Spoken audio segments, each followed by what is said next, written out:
Ayan, hello pa! Ako sa Kalasan, lagi kitang pinag-pray. At sana po makasama kita sa dito po. Yun lang po yung meaning ko. Kailan ba ang dito mo? May 15 po. Malapit na. Opo. Mga tigo na. Pwede na. Will! Pwede na mahinda. Will! Totoo pa lang balita. Ano ba, balita? Wala pa lang panama si Fiolo po. Oo. Wala talaga. Nakita ko na siya, pero iba ang kasi mo. Talaga? Opo. Salamat. Salamat. Ganun lang. Totoo po yan wala pong halong bola sa kasi.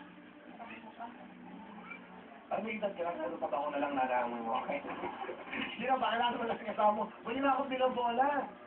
Totoo po yun. Totoo po yun. Hindi ko ulit sinungaling. Talaga? Opo. Kasi sabi nga nila. Pakilala mo sa akin na iyong mama? Okay, ayan po. Pinakikilala ko po ang artistahin kong nanay. Oo, ano? Ayan po, mama ko si Lea Bacolod. Oo, ay, Anilaya, kamusta kayo? Magandang hapon po, Awin. Oy. Na? Ako, naano ho yung, mukhang namamagnet po yung mata ko sa inyo. Wow! Oo, talaga? Sige, sige. Okay.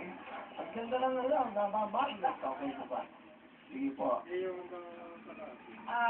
Will, alam niyo po, talagang grabe ang dinanas po namin pagod kagabi. Pero pagdating po namin, lalo na po nung pumasok po kami dito sa sa studio, talagang natanggal po lahat yung pagod.